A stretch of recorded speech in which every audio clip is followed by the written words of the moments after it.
name is Eimear Rodgers and I am the Energy and Climate Awareness Officer for Codema, Dublin's energy agency.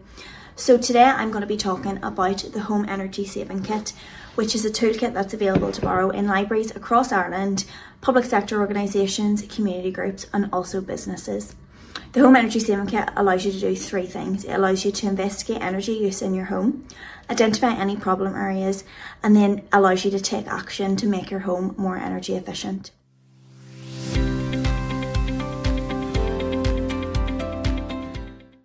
The first tool that I will be speaking about will be the thermal leak detector. So this thermal leak detector is basically just a digital thermometer that allows you to identify changes in temperature. To use the thermal leak detector, you press this large red button and place it on the surface area that you wish to measure. A light will turn green and a temperature will appear on the screen. This means that you have your reference temperature. You simply place it over the area that you wish to measure, so maybe it's a window, a door, a skirting board or radiator pipes, and you simply move it along the surface area.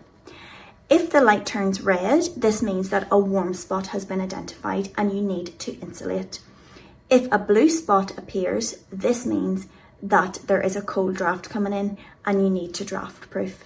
So areas in the house that you could use this tool include, for cold spots, maybe windows, doors, skirting boards, anywhere that you think a cold draft might be coming in or where gaps and cracks are. The other area that you can look at is for warm spots. These could be radiator pipes, your hot water tank, anywhere that you think heat is escaping and isn't being trapped.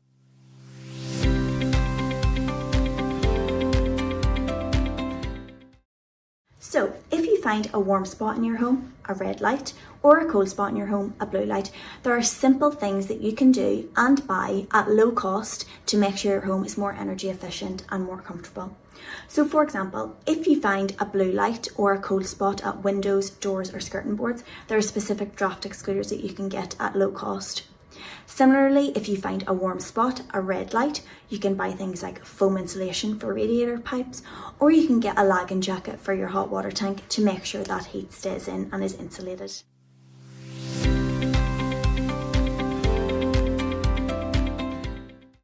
The next tool that we're going to be talking about is the plug-in energy monitor.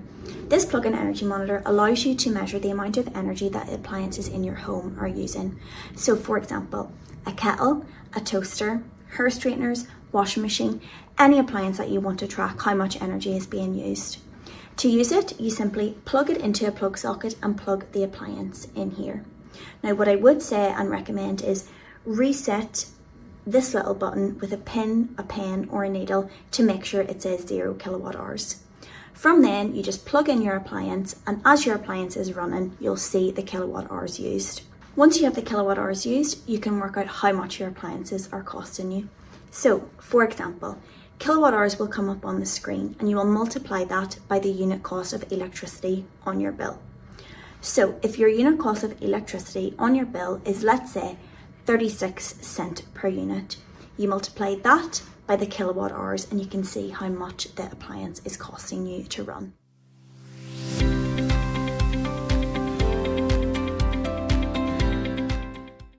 The plug-in energy monitor basically allows you to identify behavioural changes that you can take in regards to the appliances in your home. So maybe you'll realise that you don't need to fill the kettle the full way up versus only for 1 cup. Maybe you can turn your TV or a games console off at night and not leave it on standby. Or maybe you can run your washing machine on a cooler wash or an eco wash to allow you to save energy.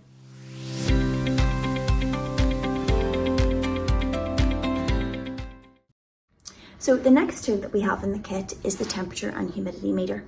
This tool allows you to measure the temperature of your home and the rooms in your home to see if you're heating your home efficiently, and it also allows you to measure the humidity in the air, which is the measure of water vapour.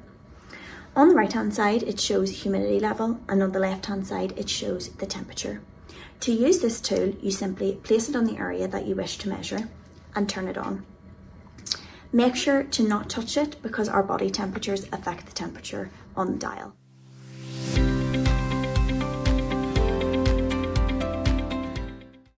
For temperature, it's recommended that for occupied spaces in your home, so living room, kitchen, rooms that you're in often, 18 to 20 degrees is the ideal temperature. For non-occupied spaces such as bedrooms, hallways or bathrooms, this temperature should be around 15 to 18 degrees. If you notice that your house is too hot and you're using too much heat, you can adjust your thermostat by even just 1 degree to make a huge difference on your energy use, as well as turning off radiators and turning down radiators in rooms that you aren't occupying. For humidity, the ideal humidity range is 40 to 60%. Anything 40 and below, you'll feel dry skin, dry lips and dry eyes. Anything above 60%, so 60% and above, you'll feel a muggy, sticky feeling in the air. For high humidity, look out for areas where excess water vapour might be in the air. So for example, in the kitchen when you're cooking and steam is coming off pots or pans, and in bathrooms as well where steam from the shower will add to this. If you notice low humidity in your home, you can do things such as buying a humidifier, adding a bowl of water on top of a radiator, or buying plants that allow you to balance humidity in the home. So ones that are good for these are peace lilies and Boston ferns. Alternatively, if you find an area of high humidity, this means you need to ventilate. So opening a window after you shower or have a bath, drying your clothes outdoors while you can, and using the extractor fan and lids on your pots and pans when you're cooking. Another idea is if you do have damp and mold and you're having issues with high humidity, you can buy a dehumidifier to rectify and help with this.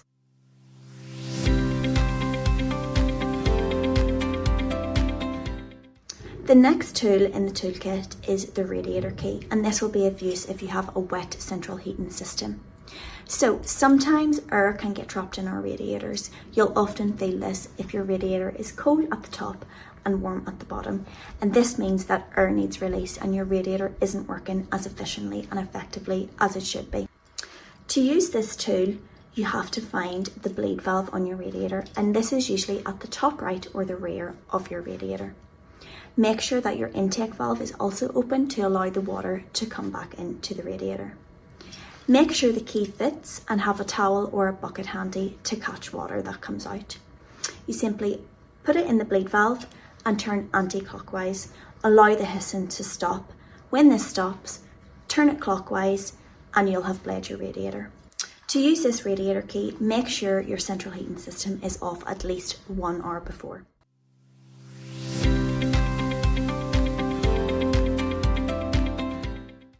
For the radiators in your home, especially ones that are facing an external wall where the heat can be absorbed by the wall, you can use something called radiator foil. You simply place this behind your radiator and it reflects heat back into the room to allow you to get more out of your heating.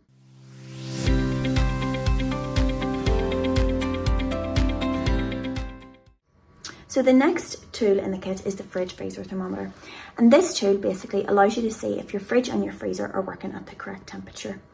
A fridge shouldn't be more than 3 to 5 degrees, and a freezer shouldn't be colder than -15 to -18 degrees. If any colder than this, they could be driving up your energy bills, wasting energy. So to use this, you place it in the middle shelf of your fridge and your freezer for 30 minutes and come back to it.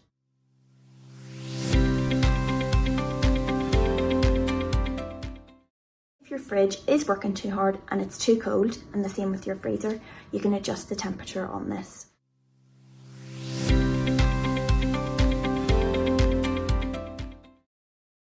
The last tool in the kit is an exercise, and it is the water flow rate exercise. This allows you to identify the water flow rate of showers and taps in your home. Some older homes have a flow rate of 18 to 20 litres per minute, but the ideal flow rate is around 9, and it doesn't need to be more than this. So to calculate your water flow rate, you need 3 things. You need a bucket, a timer, and a measuring jug. So you simply place the bucket under your tap or your shower and run the tap or shower for 10 seconds. You can measure how much this is and multiply it by 6 to get your flow rate per minute.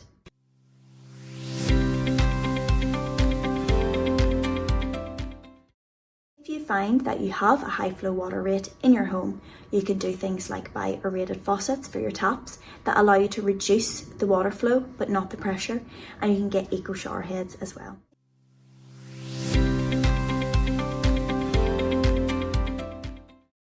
The Home Energy Saving Kit will come with 3 resources to help you use it. The first one is the manual, and it allows you to go through step by step on how to use the tools. The second one is the workbook, and this workbook allows you to record any findings that you have or any problem energy areas that you've discovered in your home. And the third resource is 100 Ways to Save Energy at Home. This booklet breaks down energy efficiency tips and tricks into no-cost, low-cost and higher-cost initiatives that will allow you to make your home more energy efficient, more comfortable, and will allow you to save on your bills.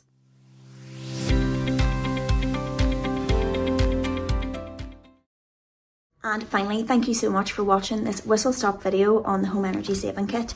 To find out more information, visit thinkenergy.ie, where you can get more information on where to borrow a kit, the tools in the kit, additional resources, find out more on loans and grants, as well as other energy efficiency tips for your home.